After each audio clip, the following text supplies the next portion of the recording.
morning. My name is Ron Manning and welcome to my shop. Today I'm going to show you how to make long stem spiral goblets, but with a twist. Twists or spirals have been known to exist back as far as the earliest recorded times in history. As early as 500 BC, spiral columns were known to exist in Solomon's temple. In the 1600s, the Europeans started using twists or spirals as decorations on furniture, tables, chairs, bed frames, clock pillars. And at that same period of time, they started calling these barley sugar twists. And that was because they represented or resembled the twisted sugar candy that was popular at that time.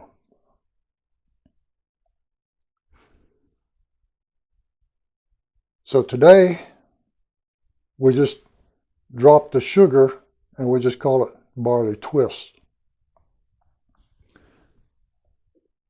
The goblet I learned from Jack Riome at the International Woodturners Show in Louisville, Kentucky in 2023. It consists of 4 parts: the cup, the stem core, and the base. So let's get started and I'll show you how we make it.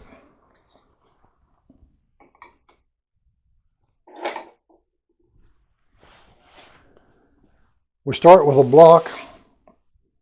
It's about 2 3/4, 3 inches square, and about 5 inches long. We'll chuck that up in the lathe. I've got a multi-tooth drive center and a cone live center.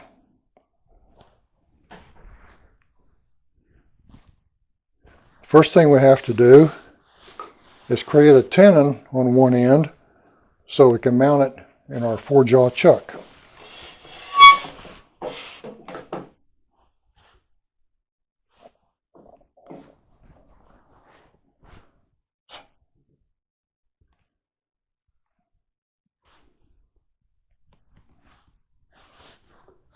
Do the old spin test, make sure everything clears. Safety first, make sure you wear your helmet.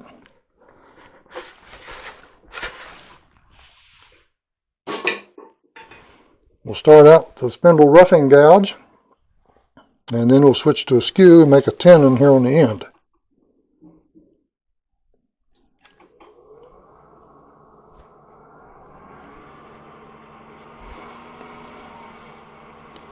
We're running about 1200 RPMs.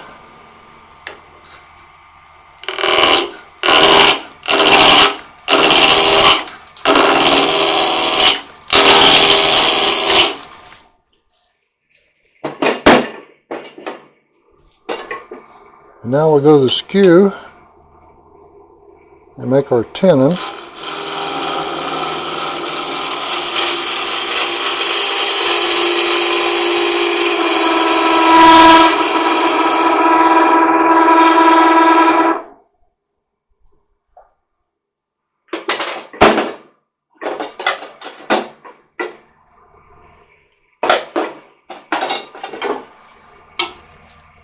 Undercut it just a little bit.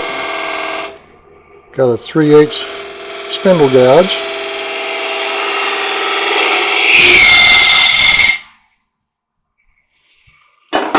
Want to make sure I get a nice square shoulder for the jaws to seat against.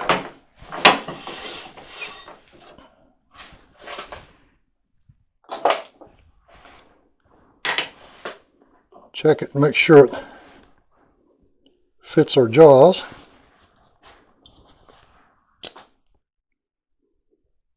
Yeah, I believe that'll be about right.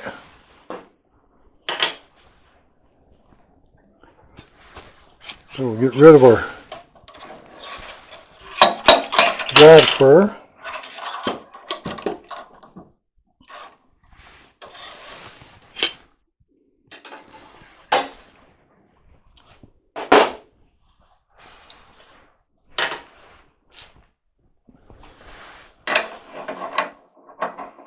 Add on our reducer and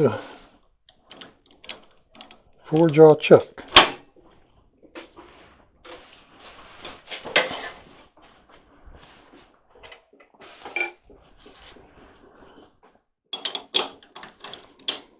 Now we'll seat this in the jaws.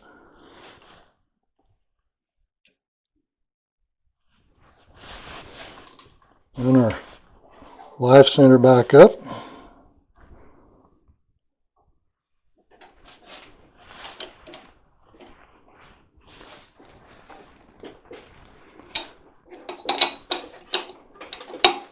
Get these good and tight.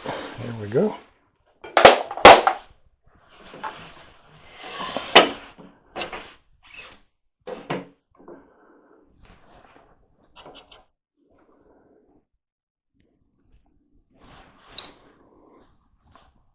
Now we want to turn it round.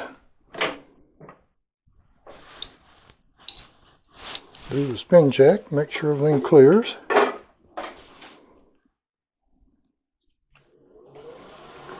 And we'll use the spindle roughing gouge again to turn it round.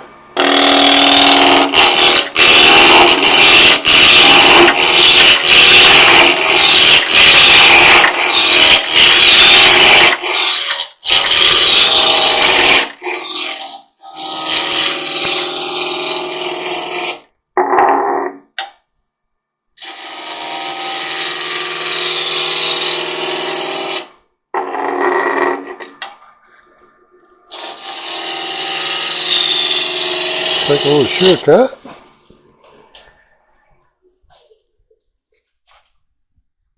Yeah, got just a little bit more to do. So we'll hit it again with the shear cut, or planing cut.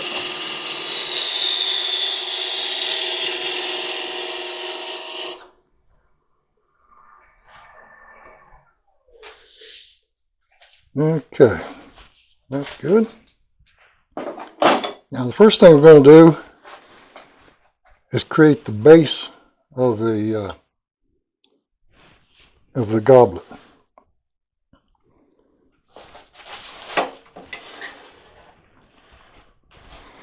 The tailstock end is going to be the underside of the base. So we want to true it up and undercut it just a little bit. That way it'll sit flat on the table.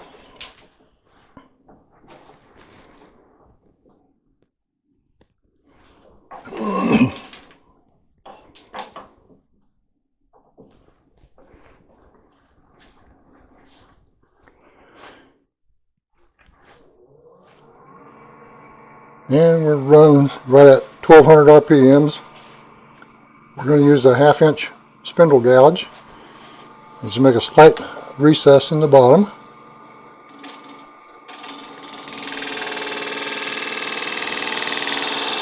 You don't have to go very deep. You're getting some chatter because I don't have the tailstock up.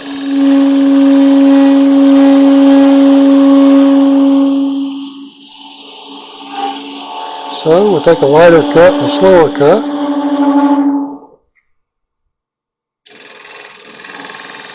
Go back and pick up the cut where we left off.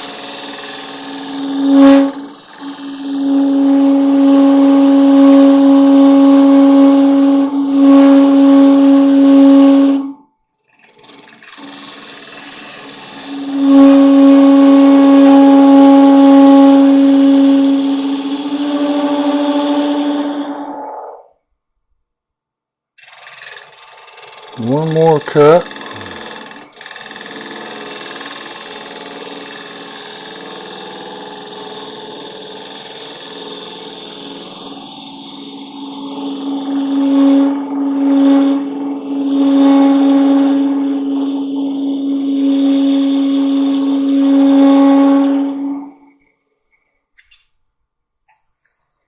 There we are.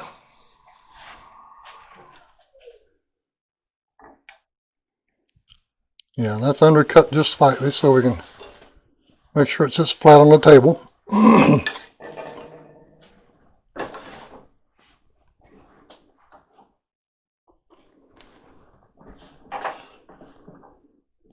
Now the next step, excuse me, we'll measure up about a ½ inch, and that will be the top of the base.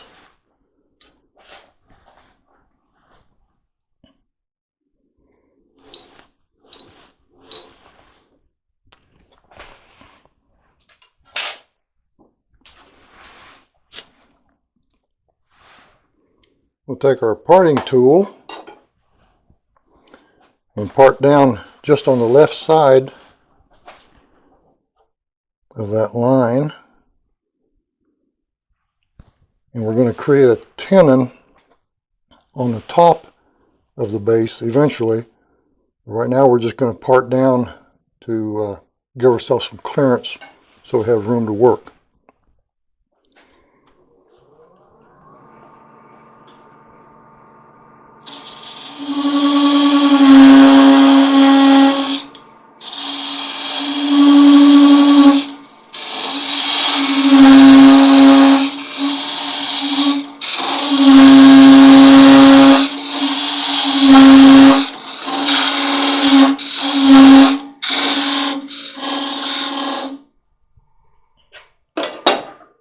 Then we'll come back with our ½ inch spindle gouge and just start working that down to a kind of a concave shape.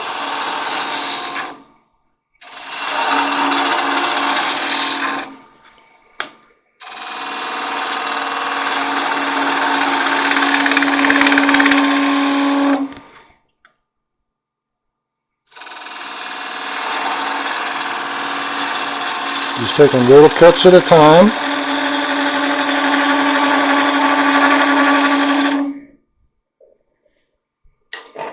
Now we'll go back to our parting tool, cut down a little further.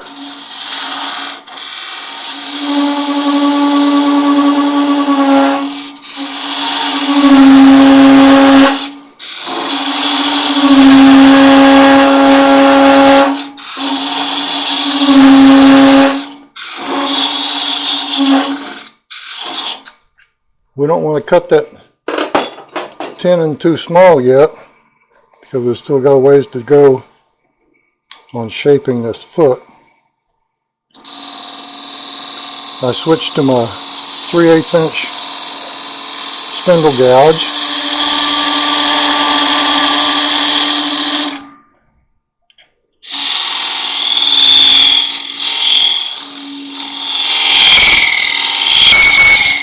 Ooh, squeaky, squeaky.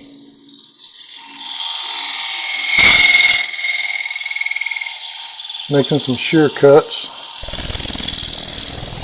shear scraping.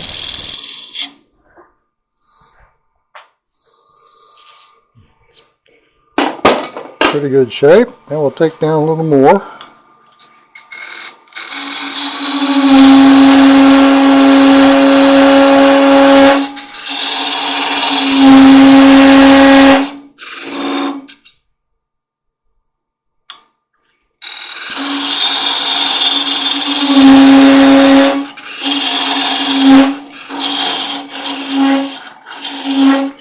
Now this tenon we're making on the top of the base is going to be a 1/4 inch diameter.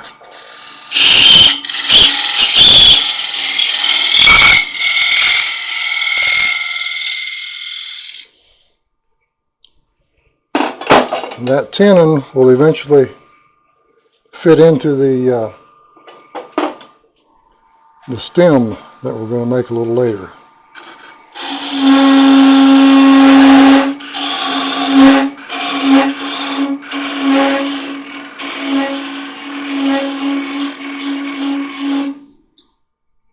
Now we got that down almost to 1/4 of an inch. Now would be a good time to go ahead and sand everything. I use a little 1/4 inch wrench just as a gauge, kind of like a caliper, to see how close we are.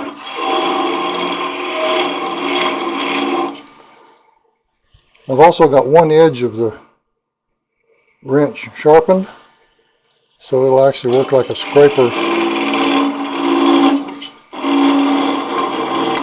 and cut down a little bit.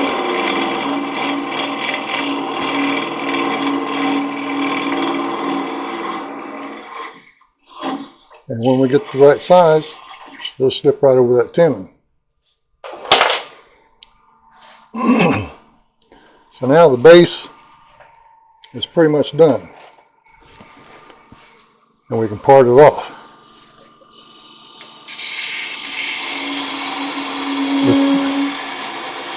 The tenon only needs to be about 1/4 of an inch long, because it's not going to extend very far up into the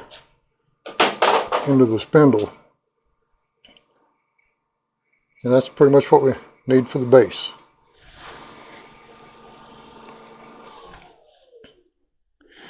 Now if you need to do any touch-up work around the tenon or along the face,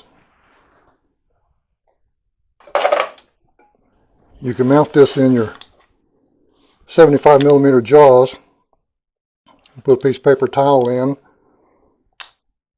set the base in, lightly clamp it down, and then sand, tweak the tenon, whatever you need to do there.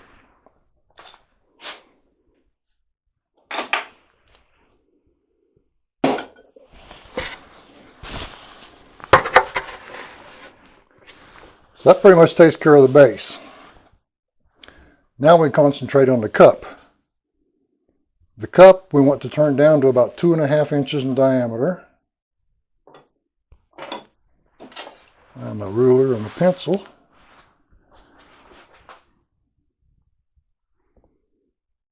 So we don't have far to turn.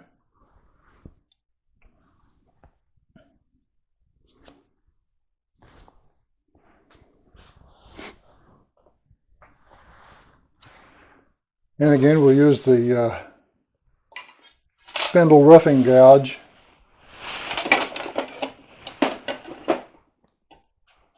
to get rid of it, get rid of the waste.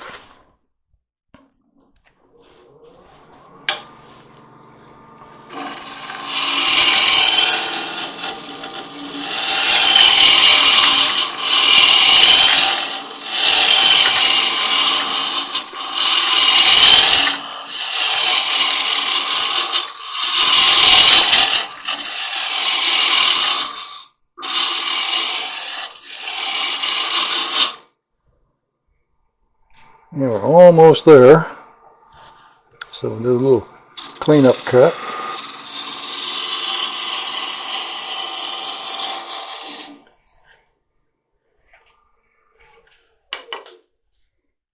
Now we want to measure back 3 inches, and that will be the bottom on the outside of the cup.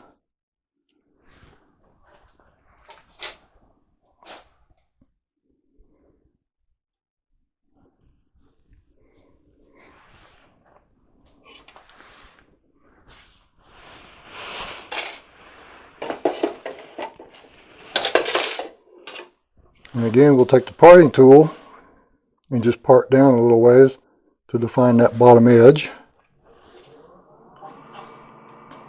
And cut on the left-hand side of the line.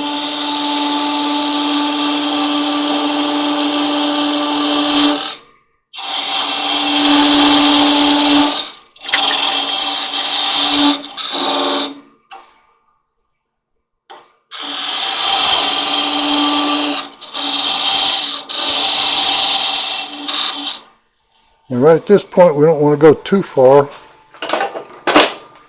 because we're going to be hollowing it out the end, and we need that stability.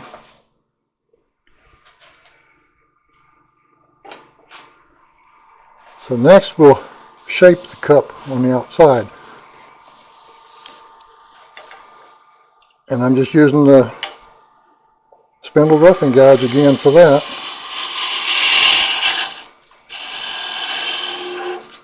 Just turn a little bead at the end. Slope it down a little bit from the rim.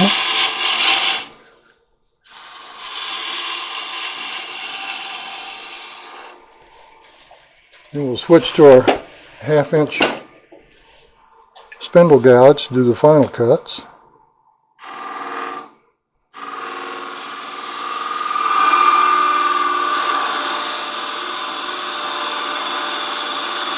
Just take a nice slow cut.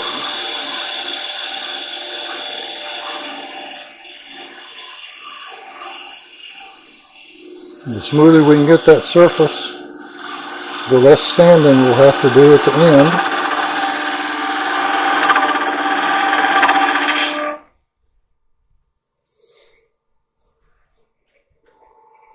Okay, that's about right for now.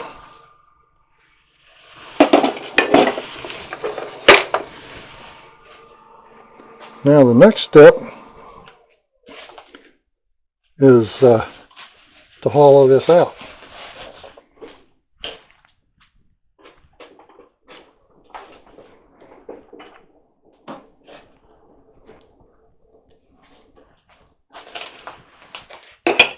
And for that, we'll take our Jacob's chuck and a 1-inch Forstner bit.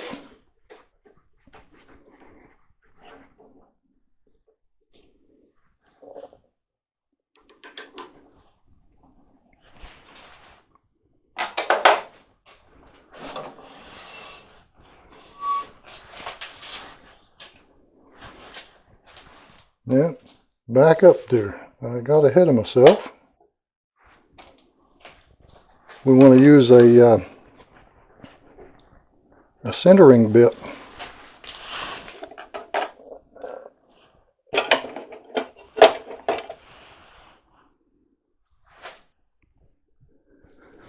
This will give us a good center point so that the Forstner bit doesn't wander when we start to drill it in.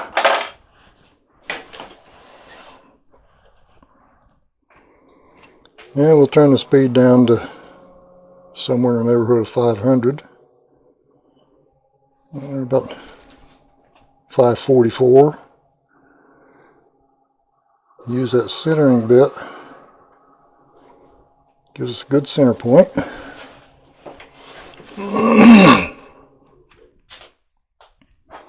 Now we can put the Forstner bit in.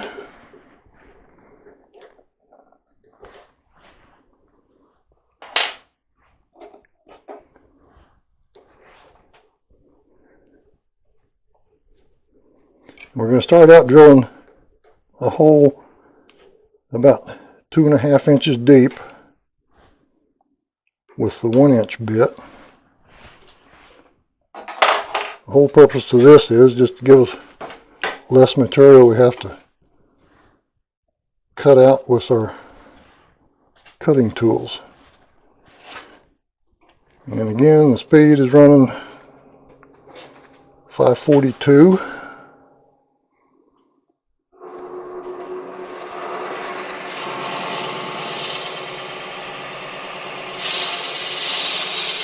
We're cutting into end grain.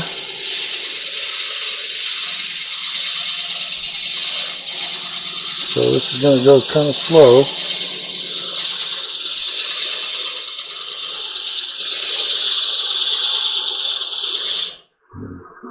Back your bit out. Clear the chips occasionally.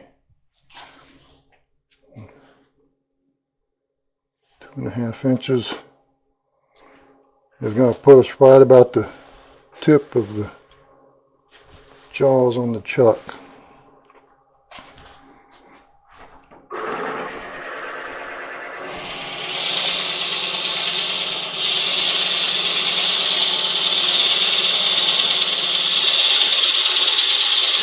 About 3/4 inch to go. Back out and clear the chips.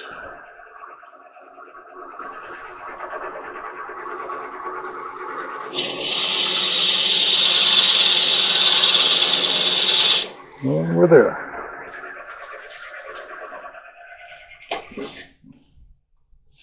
And now we'll change to an 1.5" Forstner bit. And careful taking this bit out because it's a little warm.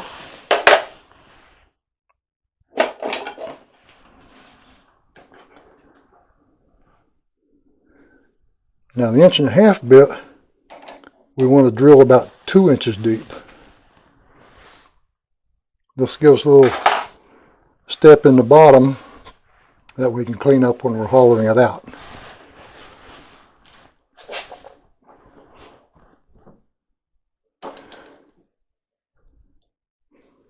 And you have to remember our bottom of the cup is also going to taper in a little bit. So that'll make sure we have plenty of clearance in the bottom.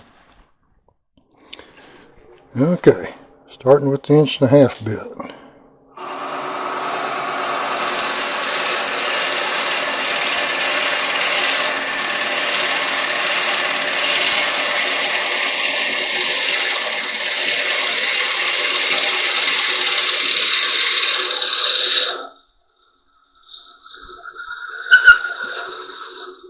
Clear the chips and double check the depth. 2 inches is going to be just before the end of that blue tape. Got a little ways to go yet.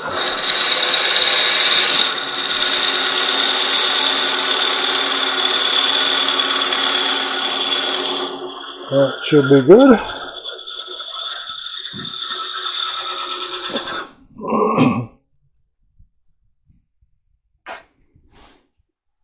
Again, be careful this bit, they can get warm.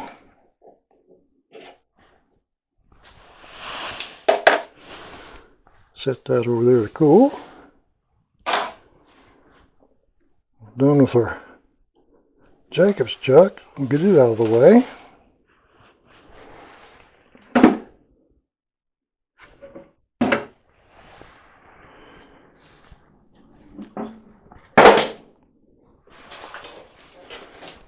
Okay, now we're ready to hollow out the inside.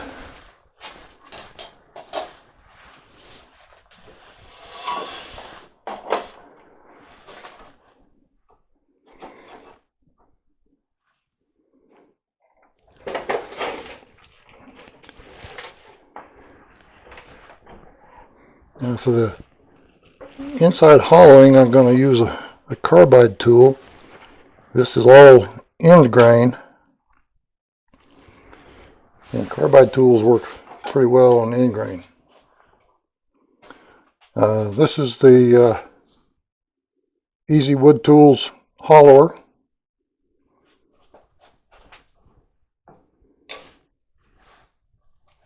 And we'll turn our speed up to about 1200 or so. Yeah, it's about 1230.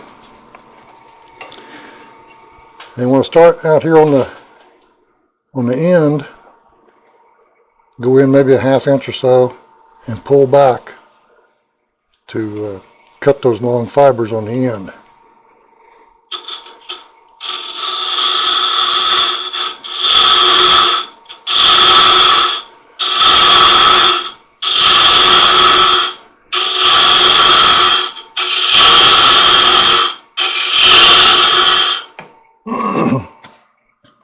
With this being spindle turning, your fiber direction is the same as your bed orientation, and you always want to cut downhill on your fibers. That gives you support behind your tool as you're cutting.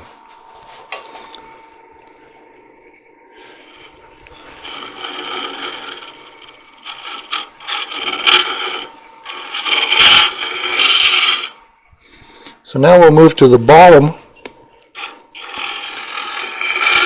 We can feel that little ridge, and we'll just slowly work it down out of the way.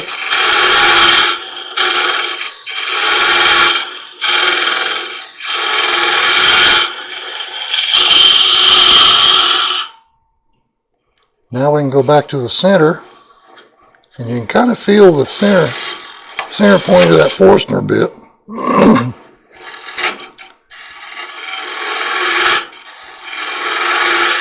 That little catch there.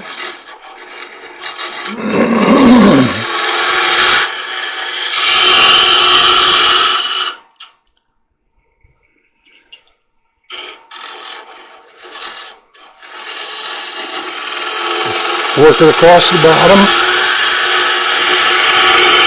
up the sidewall.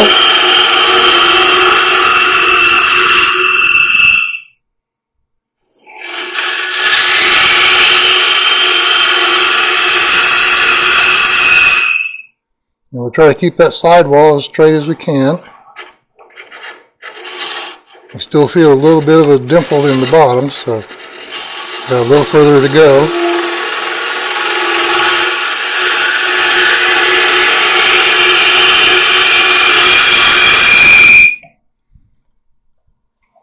Now most of this work, when you're hollowing, you're kind of working blind. So you have to go kind of by feel. Still got a little bit of a ridge there where the Forstner bit cut in.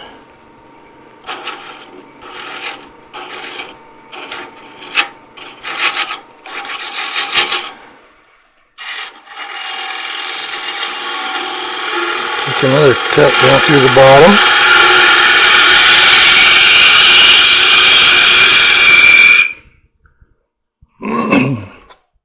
Check that, see where we are.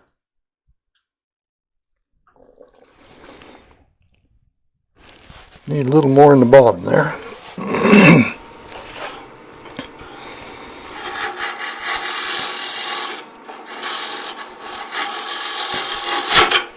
Whoops. That happens sometimes. Good little catch.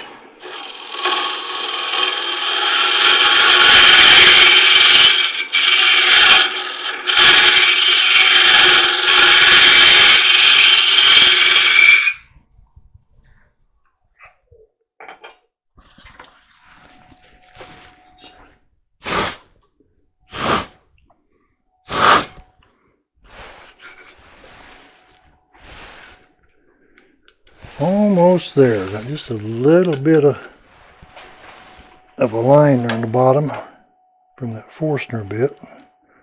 Razor tool rest a hair.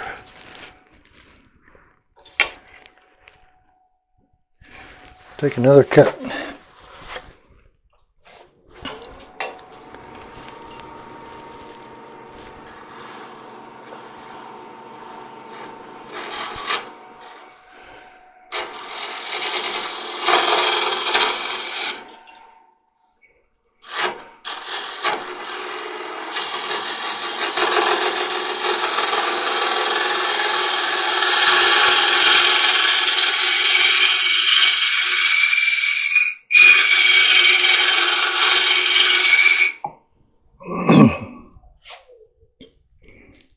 There we go.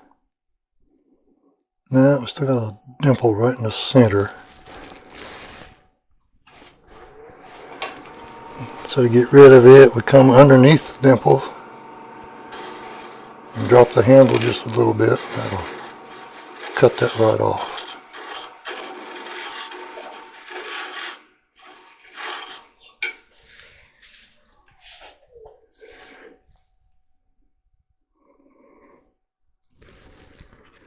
Still got a little more.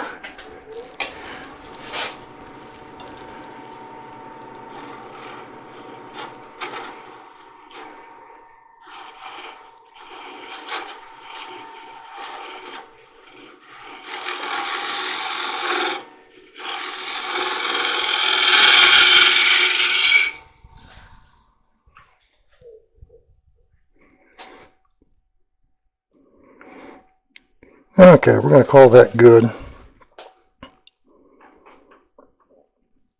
Might have just a little bit of a high spot there on the sidewall. I think we can get it out pretty quick.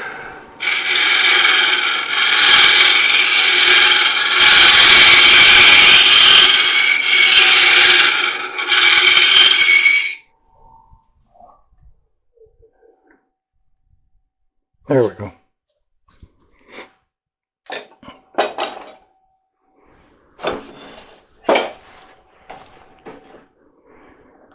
Okay, now we're going to go back, clean up the outside.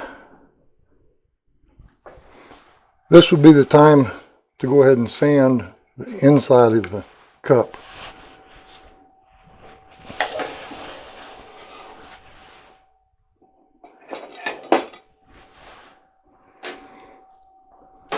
We'll take our cone center,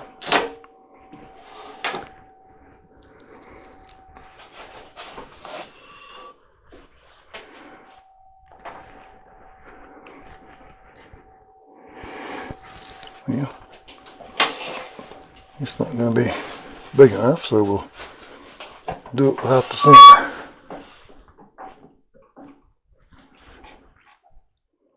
Raise the tool rest a hair. And with our 1/2 inch bowl gouge, then we'll finish off the bottom of the cup. Get rid of some of this waste wood out here. Give us room to work.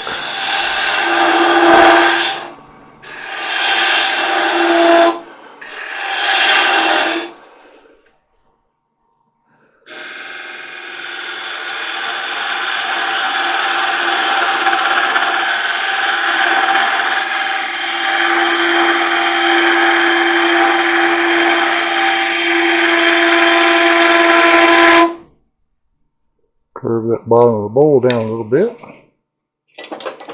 Now we can take our parting tool, get rid of some of this.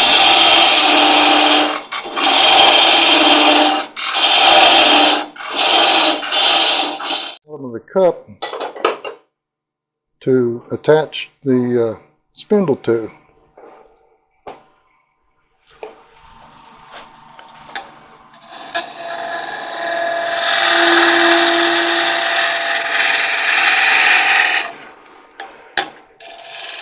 Do a little shear scrape, get rid of any tool marks.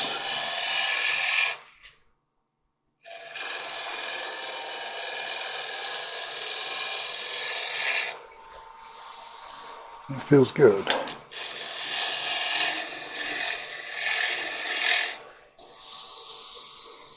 A little bit of a bump.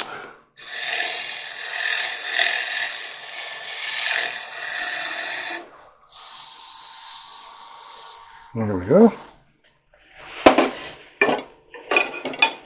And now we'll take a 1/2 inch skew,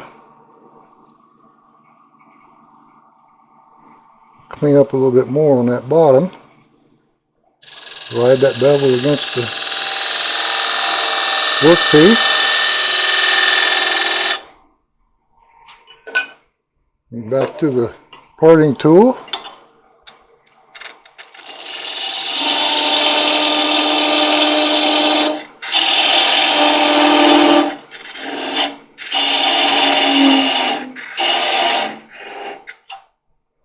And again, we want to leave about a 1/4 inch tenon on the bottom.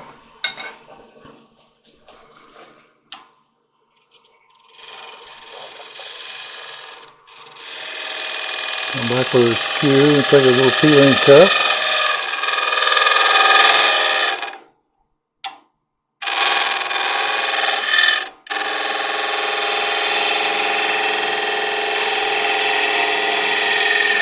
Now right on the bottom, very bottom of the bowl, you want to leave a little flat, and that will be for the spindle to flush up against. A little shear scrape, take out the tool mark. All that squealing is because the end of the piece is unsupported.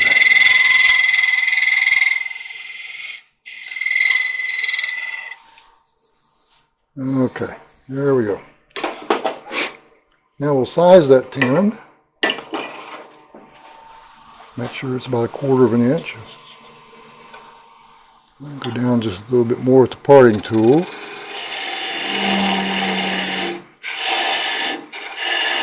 Get it a little closer to the size.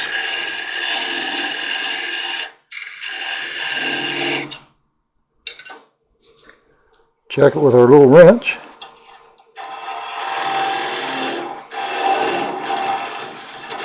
There we go.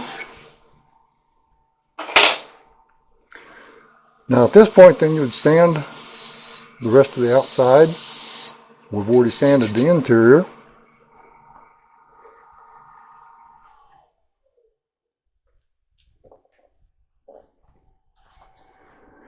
So we're ready to part it off.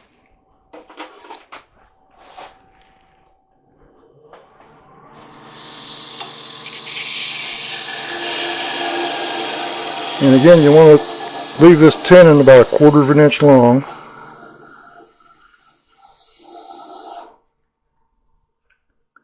And that's our cup.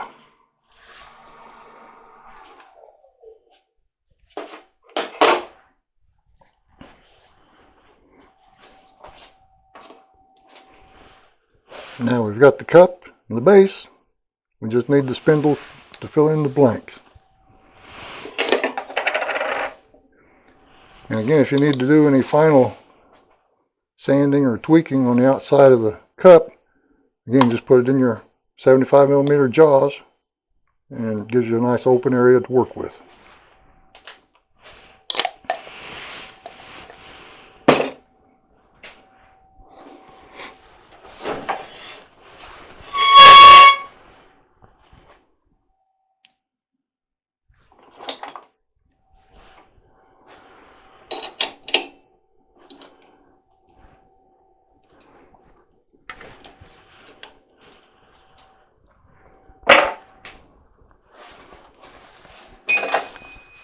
Now to do the spindle, we're going to switch to our pin jaws.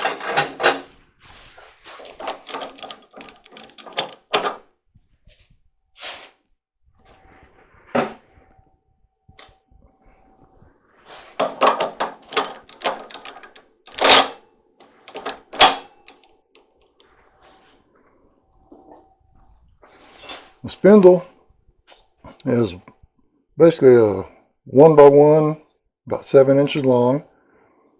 Mark the center on both ends.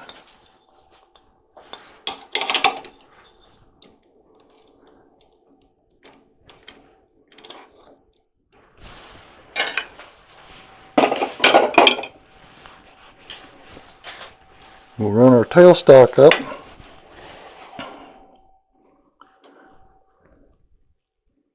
Centered it on that center point. And then tighten down our chuck jaws.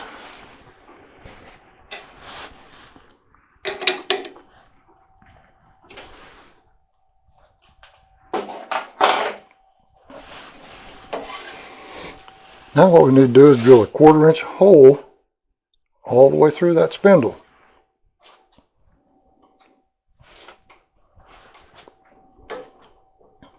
So we'll start with our Jacob's chuck again.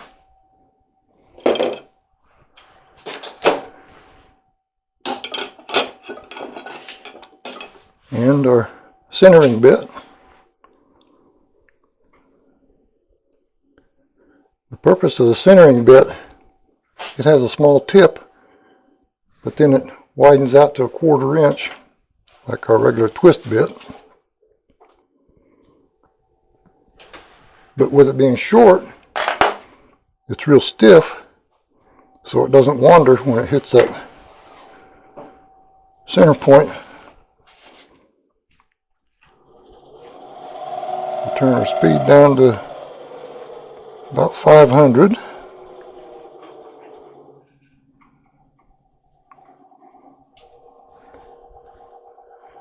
about 475. We'll run that centering bit in.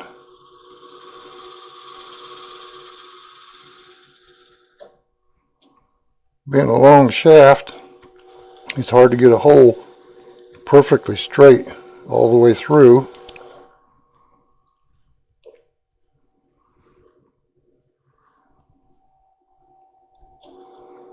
But this centering bit will help get it started straight.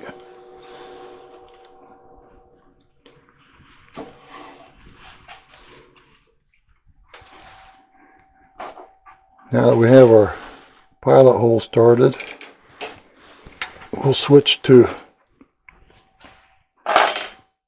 a 1/4 inch twist bit.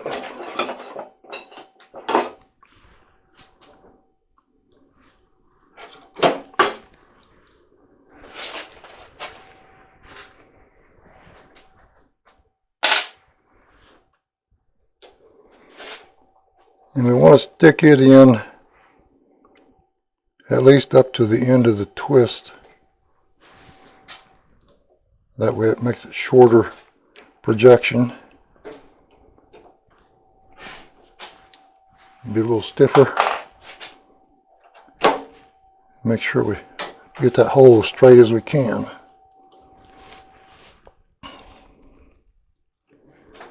And again, you want to go in slow so that the bit doesn't wander.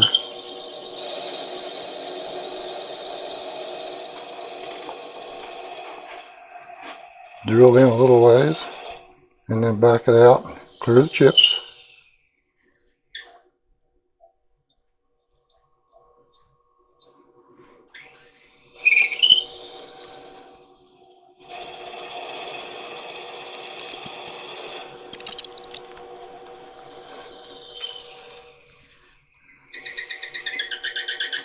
And we'll keep repeating this process until we get as far as we can with the drill.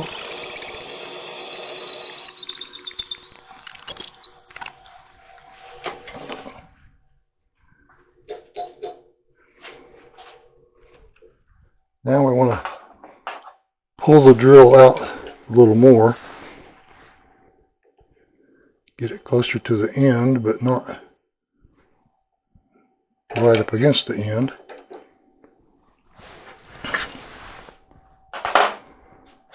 We can be fairly certain our hole is pretty straight, at least to this point.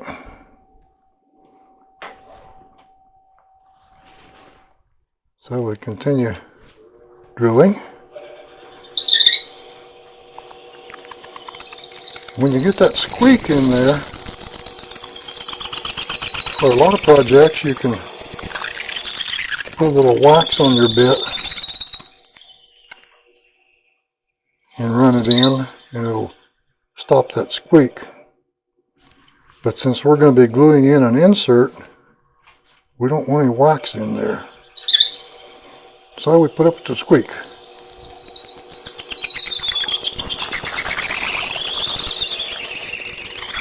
Okay, we've gone about as far as we can go with that bit.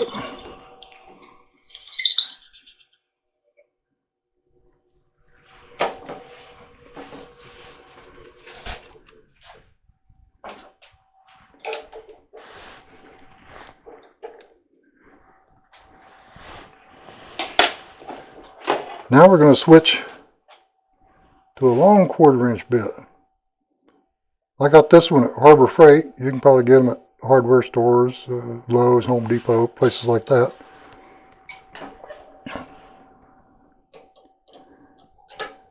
And for this, I'll run it all the way into the chuck as far as it'll go.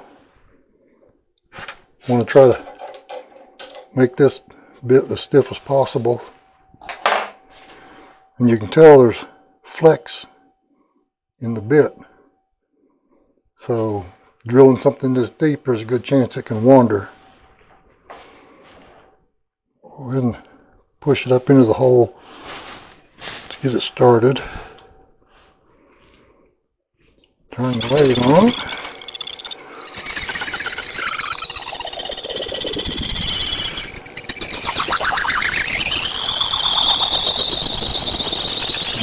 before they start working everything in. I have to back this out quite often to clear those chips. Oops, not too far. There's not much in the way of flutes on here, so the chips don't clear very well.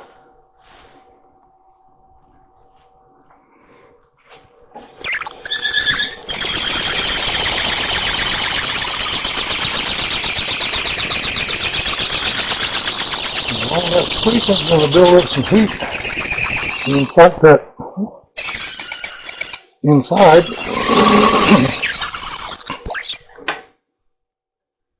So we got to be careful touching the tip here.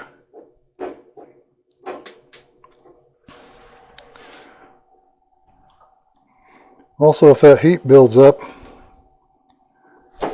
I have seen it, especially if your wood is a little bit wet, it likes to sound like an explosion inside.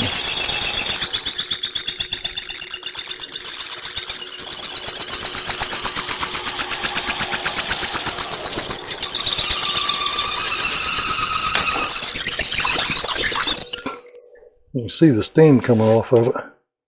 Even though it's a dry wood, it's building up a little heat,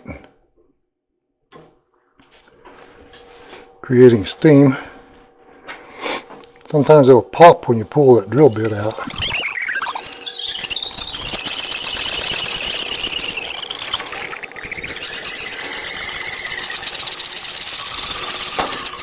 For this last little bit, I'm just going to slide the tailstock in and out.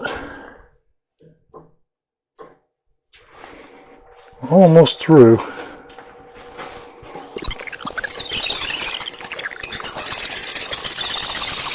There we go.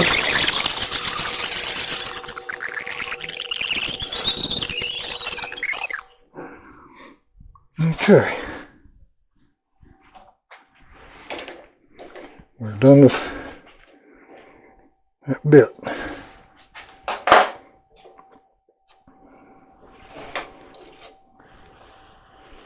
And it's warm, I'll guarantee it.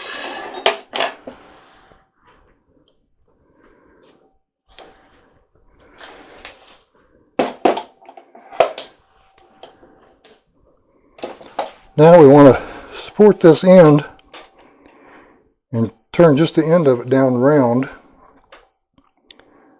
And when we do that, we can use our large cone center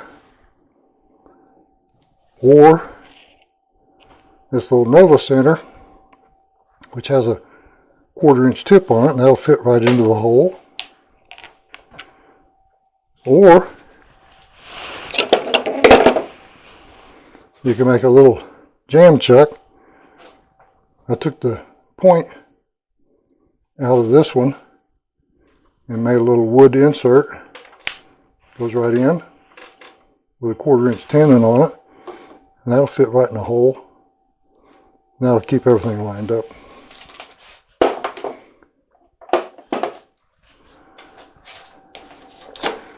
I'm going to use the Nova chuck.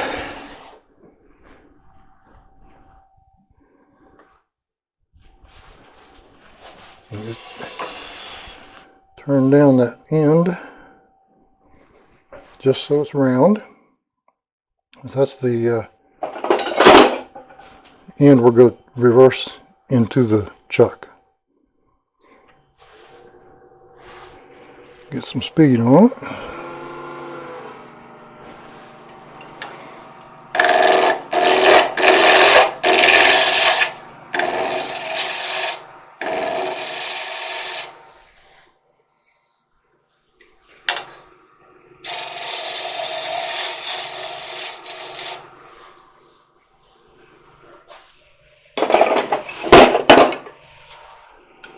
And use a skew to plane that down a little bit.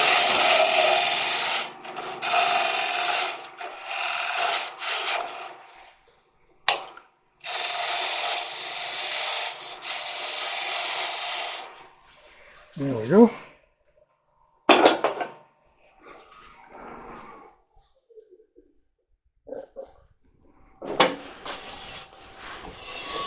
Okay, now this is ready for the insert.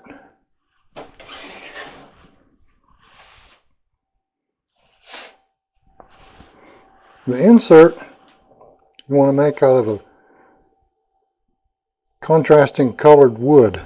Since we're using a maple for the spindle, I'm going to use a purple heart for the insert. I've already turned it down to a 1/4 inch diameter, and it should fit right through that hole. And it should be just a little bit loose, because as you push it in, you're going to push the glue out the other end.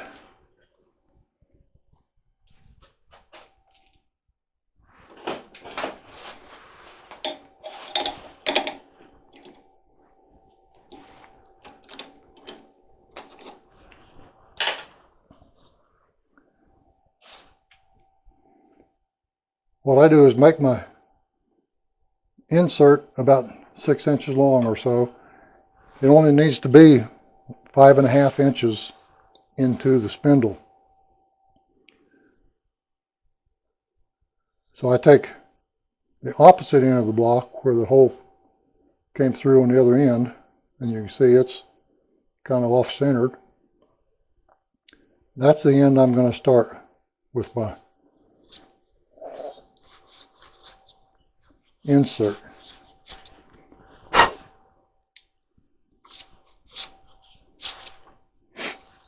I cut my insert 5.5 inches long. Then I leave myself about 3/8 of an inch on the end of this blank, because I want to push that spindle or core 3/8 of an inch up into the spindle. So smear that with some Titebond 2, put a little Titebond 2 in your hole, shove your spindle up in there, and then use that little 3/8 inch nub to shove it up 3/8 of an inch. Let that dry overnight, then you're ready to turn the spindle. Okay, now we have our insert glued in, and that's all dry. So we're ready to mount it in the lathe and turn the spindle.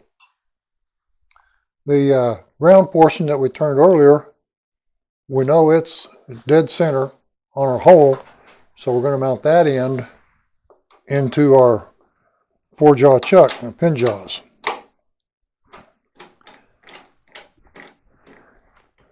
We'll stick that in about 1/2 inch or so, lightly grip it.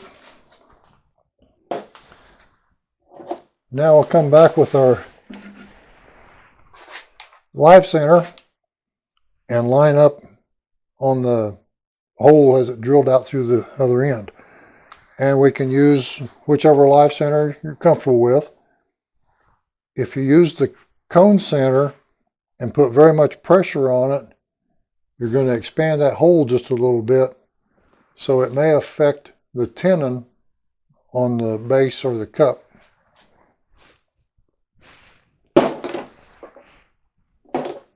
So I'm going to use my Nova center with the 1/4 inch end, and we'll line that up right on the center of the hole.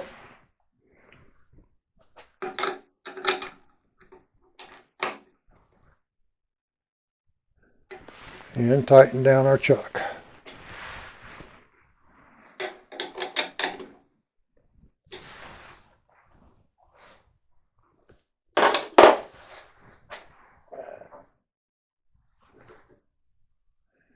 Now, next step is turn this round.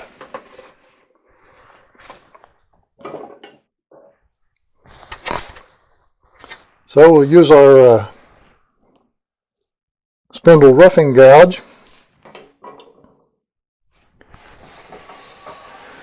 We'll turn it down round to about 3/4 of an inch diameter.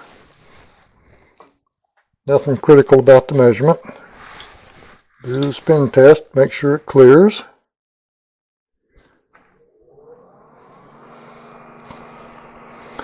And we're running just a little over 1200 RPM.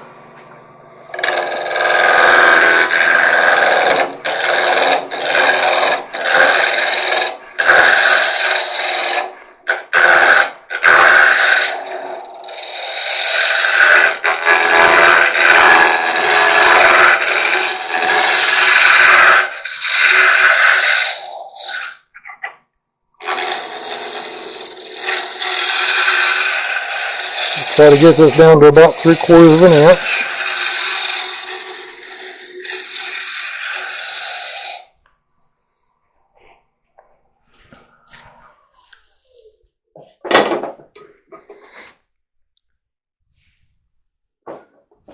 Let's get that just another quick pass.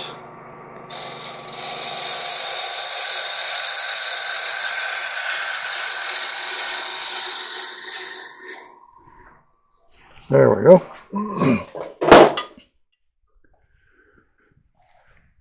Now remember, we've put our insert in 3/8 of an inch from the end. So we'll want to mark that 3/8 of an inch.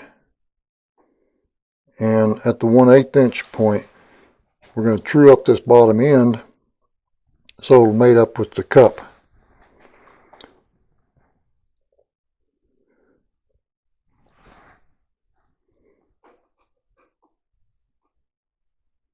Now we'll come in 6.5 inches, 6 inches.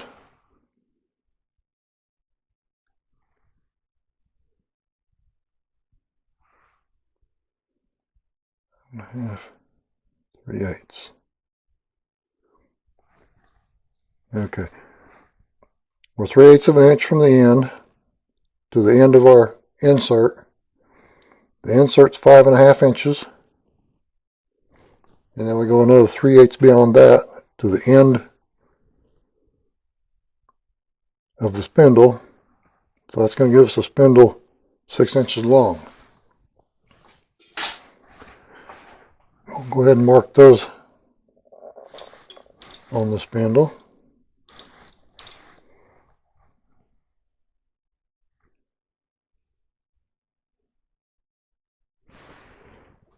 Got one too many marks there. Let's see where we're at. 5.5. Okay.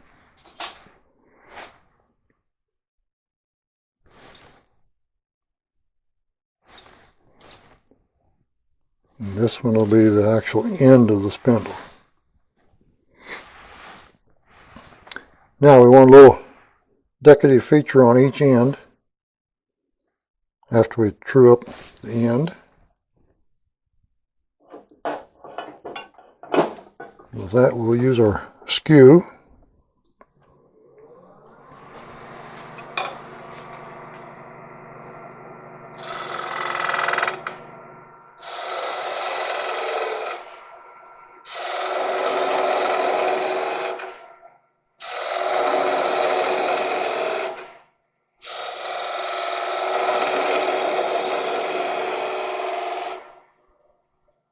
We'll try to undercut this just a little bit.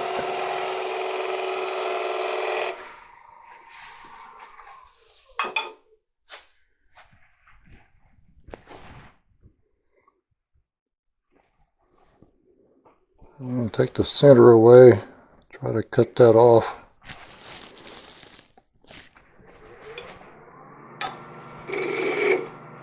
There it went.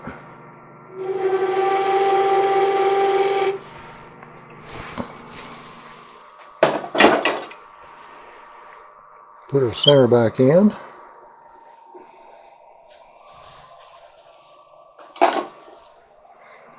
Now we'll just make a little half bead here on this end.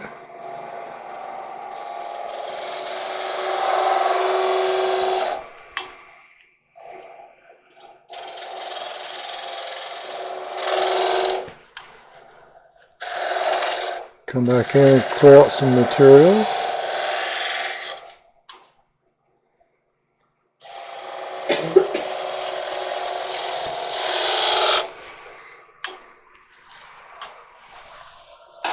On the other end,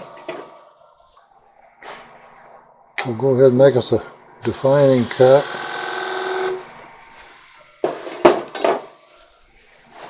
Part down just a little ways. This will be the actual end of the spindle.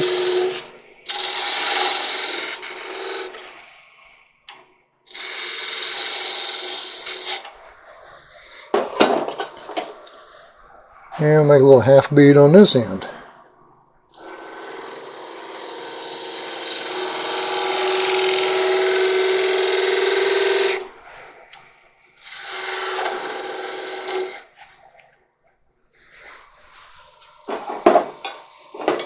Now we want to turn down the center part to about 3/8 of an inch in diameter. Our core material is a 1/4 inch diameter.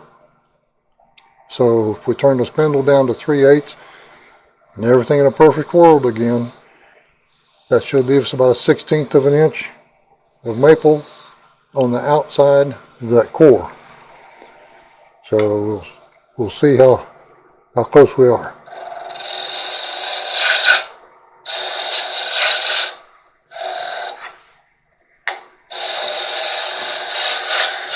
And we're just using the roughing guides, trying to get rid of some material. And at the same time, it gives us our little feature right here at the end. And we'll do the same thing on the other end.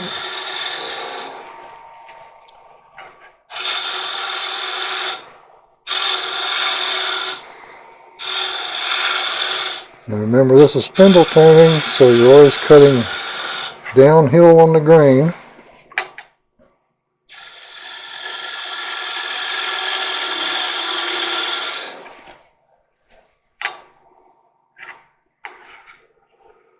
And I will try to get rid of the bulk of the material from inside.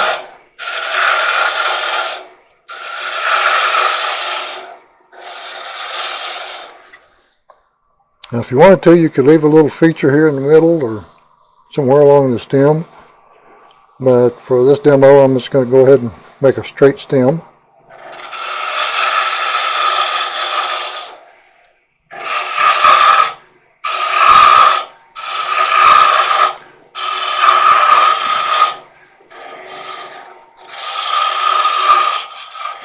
Hopefully we won't see any of that core material come through.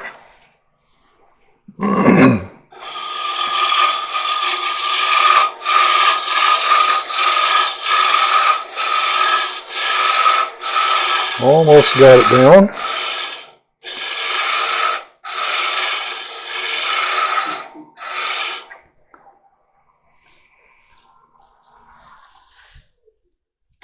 And I've got my caliper set at 3/8 of an inch. And we've still got about a 1/16 to go.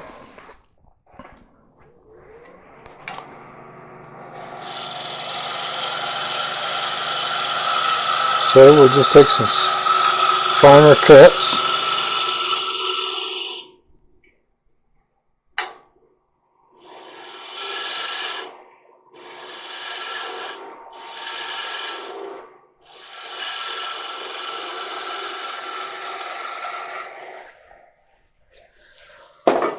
We'll check that again, see where we're at. Still a little ways to go. But we're getting pretty close.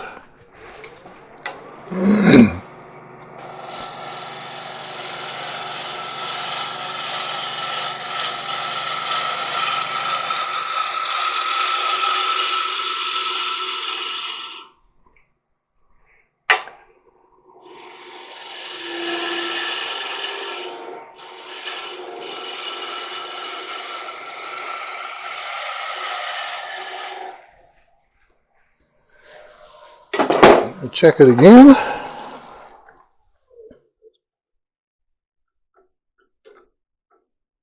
Okay, right in the center.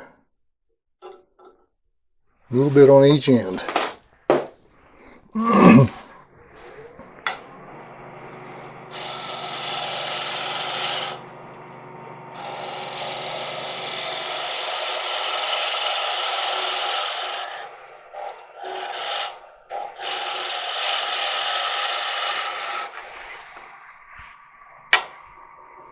That's one end.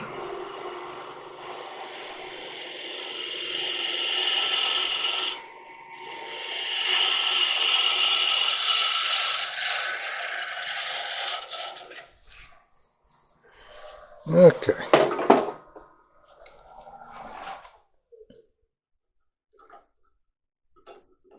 All right, there we are.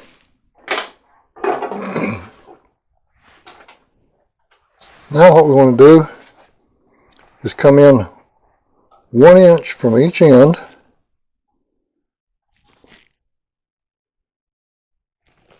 And put us a mark.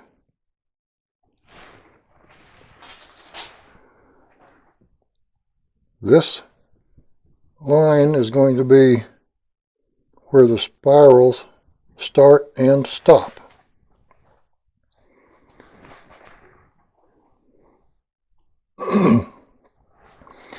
Now, we also need 4 horizontal lines across the center line. So we'll start out by turning our chuck. You can use an indexing wheel if you have it. If you don't, just line your chuck up so that the jaws are up and down. And with your tool rest set at center height, just draw a line down the length of the stem. Rotate it 90 degrees so your jaws, again, the opening is vertical. Draw another line down the center. Rotate it again. Draw another line down the center. And then the fourth one, the last one.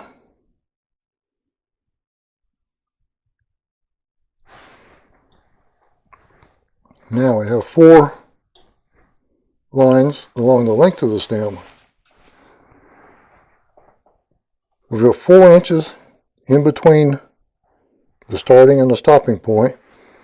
So we're going to mark in 1/2 inch increments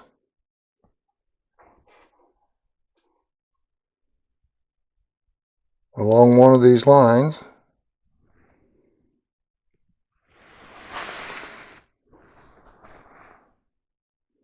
Half.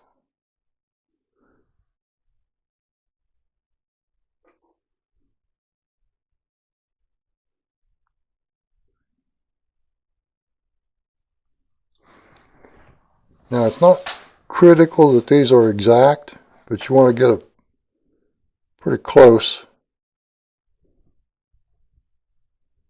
And then just draw your line around the perimeter.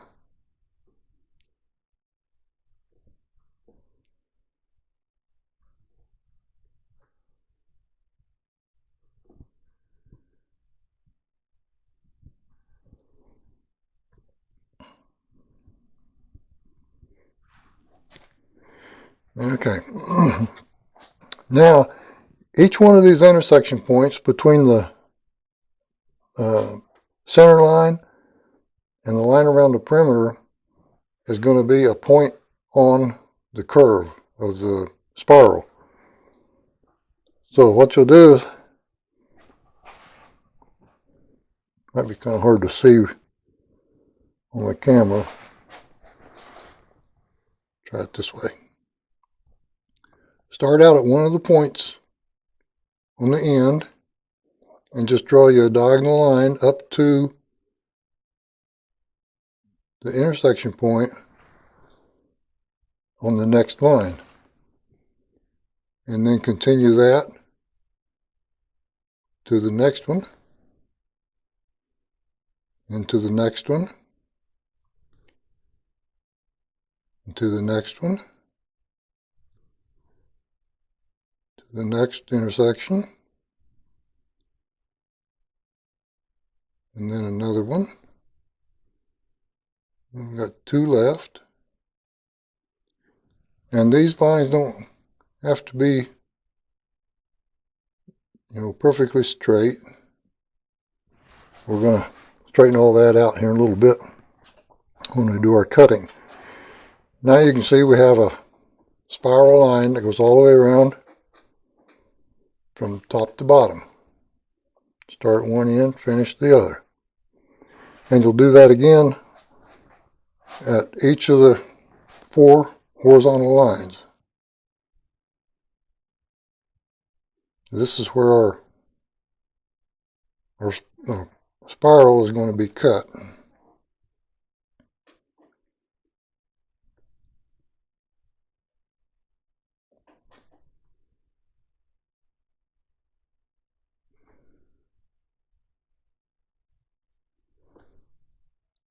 Some guys will do this without putting these lines on, without drawing the lines.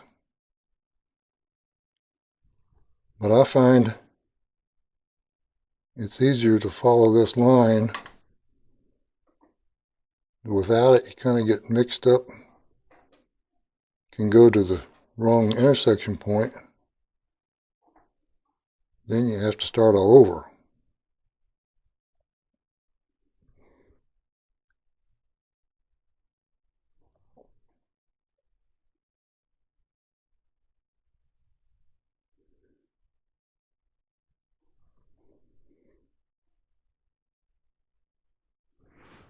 Okay, got one left. You can take a piece of tape or a piece of paper or even a string and kind of twist it around the stem and get this same pattern and then draw your line off of those.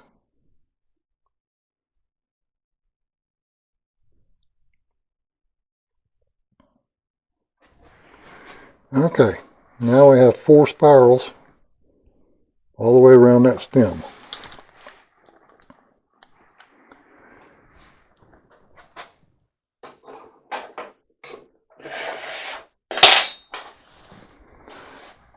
Next thing is to take a little triangular file, a little 3-cornered file, and we're going to make a little indentation all the way around where we just drew the lines.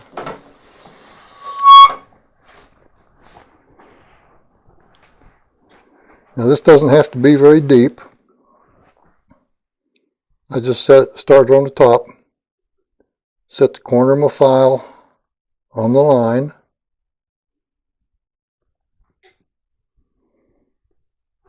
and then just slowly start filing a line, following the line we drew. Slowly twist the chuck as you go.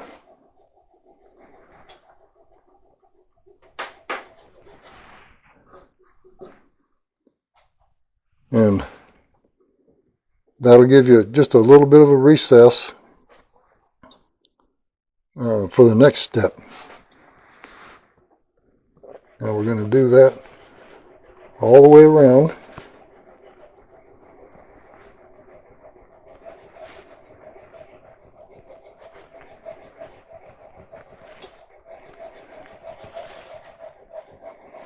And then stop before we get to the line where it actually ends.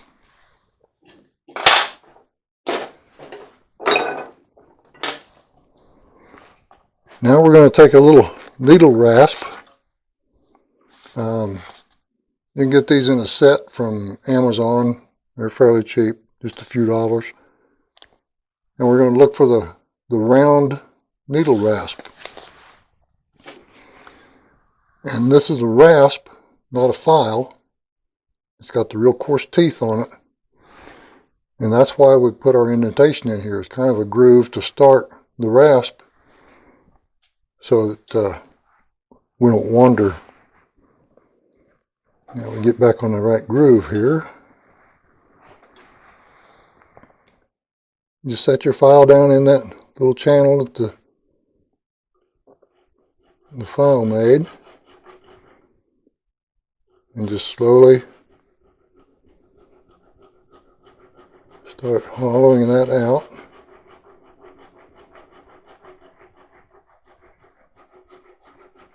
In the same manner, I just twist the chuck a little bit as I go, and it kind of follows that groove we made from the three-cornered file fairly easy.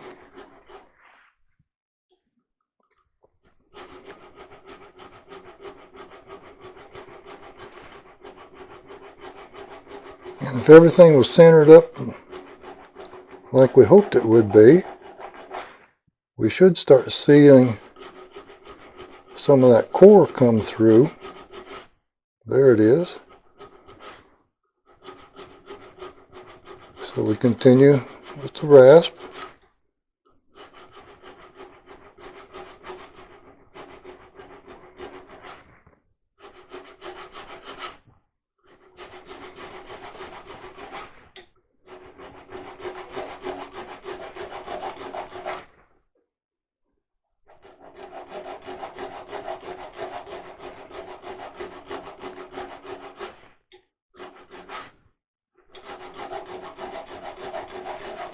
And this is kind of the tedious part.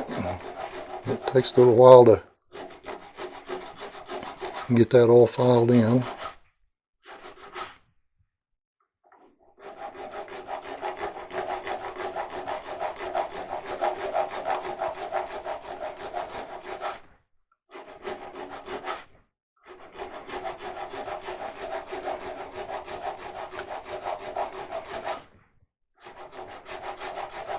And if everything was perfect, we should have about a 1/16 of an inch of the maple showing before we get down to the Purple Heart.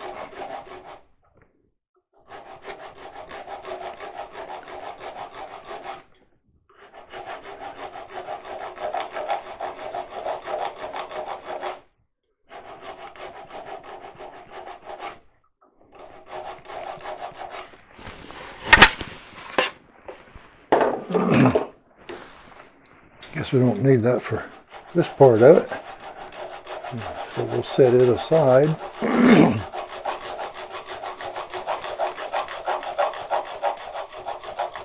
And when you get down close to the end of the spindle, you want to be careful not to get the rasp up against the little features here on the end.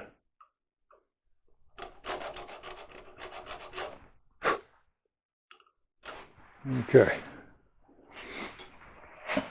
Now you can see we've got one spiral, goes all the way around, top to bottom. And we can see the center core down below it. So now we'll continue with the next one. We'll start here at the intersection of the horizontal line and the vertical line around it. And you can see how I've drawn that diagonal line, intersection point to the next intersection point to the next intersection point. That's what gives us our spiral. So now we'll just continue cutting the other three.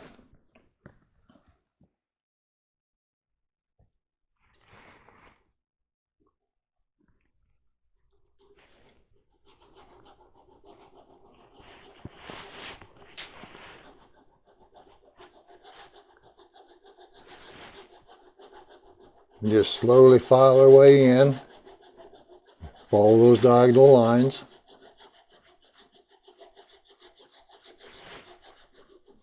It gives us a little bit of a groove to start the rasp. That coarse rasp has a tendency to wander if you don't have a little shallow groove here to start it in.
Now we go to our rasp and start filing down until we see the color come through on the groove.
Now we have everything filed in.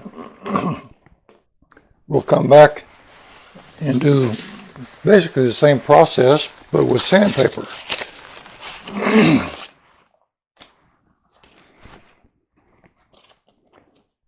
We'll use our little sanding block, contoured sanding block. I get these from Woodcraft, and you can very easily just fold your sandpaper around them.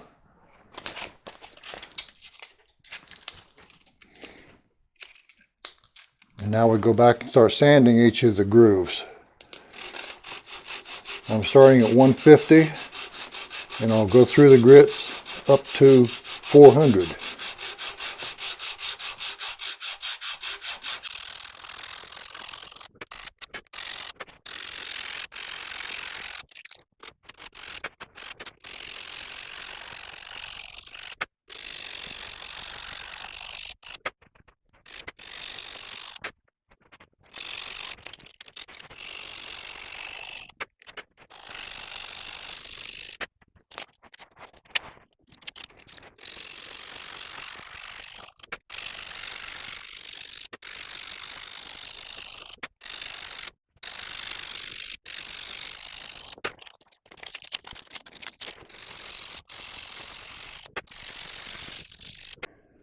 Now that we have all of our twists sanded, we'll turn our attention to the outside.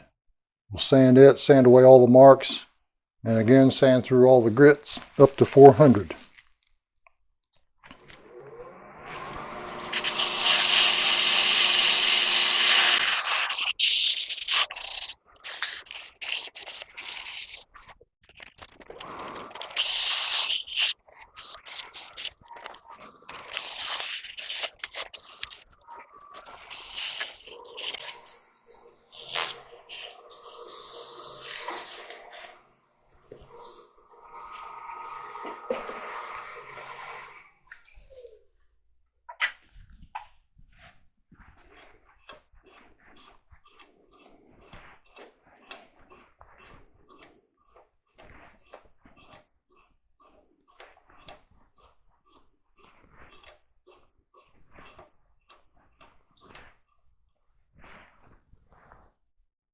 And now we're ready to part it off.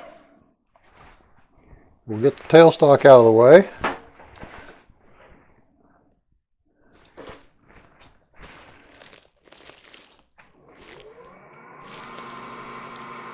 Speed's about 1300.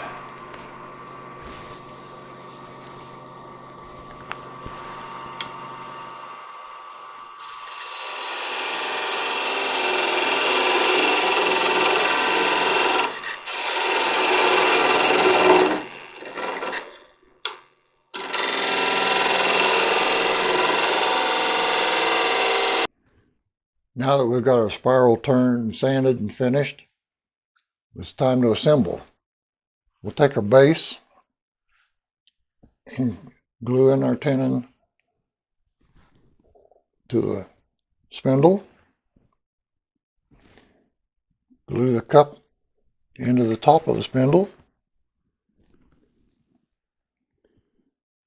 And there we have our finished goblet with a twist.